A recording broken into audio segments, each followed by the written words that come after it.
Hello students, welcome back to the discussion on UPSC Mains PYQs, and today we shall be discussing next geography question from 2023 question paper. So let's start. Our question is, identify and discuss the factors responsible for diversity of natural vegetation in India. This is the first part. Second, you have to assess the significance of wildlife sanctuaries in the rainforest regions of India. So this question has two parts. First, let's discuss the first part. First part is asking to identify the factors related to the responsible for the diversity of natural vegetation. So you have to write those 1, 2, 3, 4, 5 factors. Along with that, you have to discuss how these factors are responsible for the diversity of natural vegetation. So when you will be discussing this, you have to provide the explanation also, and then you have to provide the examples also. Examples of various types of vegetation, like in the evergreen forest, in the deciduous forest, in the thorn forest, etc., etc. So this will be the first part of your question, and along with that, you have to make a map, because since it is a geography question, you have to provide the locational aspect. Now, coming to this was the first part. Now, coming to the second part of the question. Second part is asking to assess the significance of wildlife sanctuaries in which region? In the rainforest regions of India. So, first of all, you must be knowing 4 or 5 wildlife sanctuaries in the rainforest regions of India. After that, you have to write the role of these sanctuaries in the forest, in these regions. So, see, the directive is to assess. So you will be writing the roles, like 3-4 roles, like the protection of biodiversity, supporting indigenous communities, etc. Then you have to provide in short 1 or 2 challenges or gaps also, because the directive is to assess. So you have to provide a balanced answer. And finally, in the conclusion, you can just summarize your answer, what all you wrote. And how you will introduce your answer? In introduction, you can simply write that India is having a variety of vegetation. You can write 1 or 2 types like evergreen and deciduous, and following factors are responsible. 3-4 factors you can write in brief, and so and because of that, to protect all these type of vegetation, India have various protected areas like wildlife sanctuaries and national parks. So in this way, you can introduce your answer. Now, let's discuss both parts in briefly. First of all, I will discuss the reasons responsible for the diversity. See, reasons are very simple. You can write the reasons like the climatic factors or edaphic factors related to soil, or the altitudinal or relief factors. Everyone can write the factors, but you will get good marks only when you prioritize the points, because the diversity of vegetation in India is mainly due to the climatic factors. So it's not like first point you will start with the factors related to soil. No, you have to write first point as the climatic factors. So start your answer with the climatic factors. And what are the main components of the climatic factors? So main components are the precipitation and the temperature. And how you will explain this point? See, you will make a simple map and you will explain. See, I will show. You can make a simple map in this way. See, this is a simple map. And now you can easily say that this is Tropic of Cancer. So this is tropical region. First I am talking about the temperature. So this is the tropical region. This is the subtropical region, and the regions in the mountainous areas in the northwest and eastern Himalayas. So these will be having the temperate conditions. And based on these temperature regions, you can provide the name of any vegetation. For example, in the tropical region, you can provide name of any vegetation, that is mahogany. In the subtropical region, you can provide name of peepal or sal. Or in the temperate region, you can provide name of deodar. So in this way, you can provide the locational aspect. So this I discussed about the temperature. Similarly, you can talk about the precipitation also. So here also I will make a very simple map to explain about the precipitation. See, so here simply you can do one thing. See, please remember, this is 100 centimeter ISO height, and here it will be more than 100 centimeter rainfall, here it will be less than 100 centimeter rainfall. So basically simply you can write that no, these are some of the regions where evergreen forests are found because the rainfall is more than 250 centimeters. So here you can get evergreen forest. So this we are talking related to precipitation. Now what you can get here you will get the dry forest. Here also you will get the dry forest. So this is the cold desert and this is the hot desert. Okay, and here also in the regions of Rayalaseema and all, you will get the dry forest, and these are the regions of deciduous forest. So here the rainfall will be more, so there will be moist deciduous. Here the rainfall will be less, so here will be dry deciduous. So in this way, you can provide the locational aspect. So here we have discussed about the climatic factors. Now let's discuss about the altitude. So altitude, very good example you can provide about the Himalayas. That is near the hill slopes, down slopes, you will get the tropical vegetation. Here you will get the coniferous vegetation, and here you will get the alpine meadows. So in this way you can talk about the altitude also. Now third factor, you can discuss about the soil. So in India, basically main type of soil you can discuss. One is alluvial, second is laterite, and third is black soil. So here you have to provide the examples also. So what you can write for the alluvial soil? All the deciduous type of vegetation. For example, sal, teak.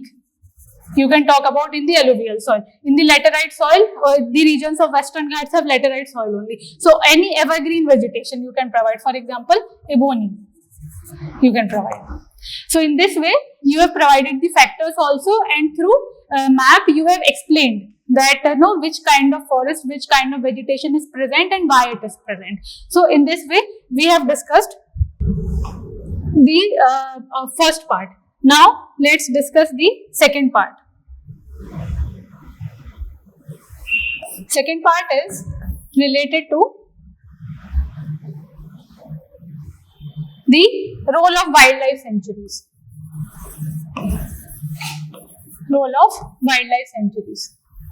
So see, basically here wildlife sanctuaries, they are asking in the rainforest areas. So you must know some of the wildlife sanctuaries. So if I am talking about the Western Ghats, so you can talk about the Periyar Wildlife Sanctuary, about Vembanad Wildlife Sanctuary. If I am talking about the northeast region, you can talk about Namdabha Wildlife Sanctuary. If I am talking about the Andaman Nicobar regions, you can talk about Narkondam Wildlife Sanctuary. So first of all, you must know these wildlife sanctuaries, because the role is very generic. If they are asking about the national park or wildlife sanctuary, or if they are asking about any other region. So this is very important. You must know these examples. Now role is very simple. First role will be the conservation of biodiversity. So if you are writing the name of any of these wildlife sanctuary, you have to provide the name also, that specifically which kind of flora and fauna they are conserving. So if you are talking about Periyar, you can talk about the elephants, or any other wildlife sanctuary in the regions of Kerala, or in some of the wildlife sanctuary of Western Ghats. So you can talk about the lion-tailed macaw. So in this way you can write about the conservation of biodiversity. Secondly, you can talk about the indigenous communities,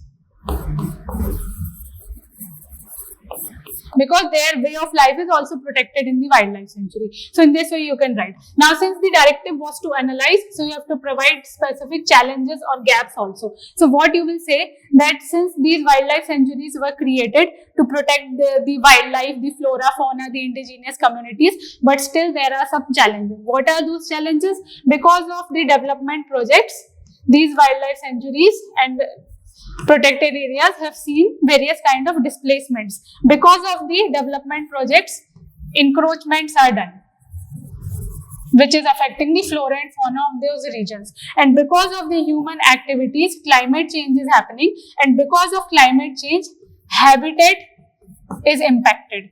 Because see, various wildlife is related on the vegetation, and because of climate change, vegetation is also changing. So in a way, it is impacting the habitat of wildlife. So in this way, you can balance this aspect. And finally, in the conclusion, you can summarize your answer. So now please pause the video for 7 minutes, write your answer, and then we shall be discussing answer in brief. So see, I have given a simple introduction that India natural vegetation is marked by rich diversity, and I have provided the diversity also, that is from alpine meadows to tropical rainforest, and then after that I have provided factors also in brief, that climatic factors, edaphic factors, all these things. Now coming to the factors responsible, so as we have already discussed so climatic factors we have already discussed. So in climatic factors, basically we will discuss about the rainfall and temperature, and after explaining how it is happening, you will make a simple map and you will provide the example also. For example, here I have provided example of evergreen forest in Western Ghats and Northeast India. And similarly for the temperature also you can provide. See, we have made the map like that. You have to make such kind of maps, simple maps. Now coming to relief and altitude, so we have discussed this also. Now relief and altitude, you can simply provide the example of Himalayas. Here also I have provided that only, that at the foothills of Himalayas we will be having tropical forest, then to coniferous forest, and finally the alpine meadows. Now coming to the soil types, so here you can provide various types of soils, and then you can provide the vegetation. So if the soil is very poor quality of soil, then you will be having the thorny forest, and if the soil is laterite type of soil, so you will get the evergreen forest as we have in the Western Ghats.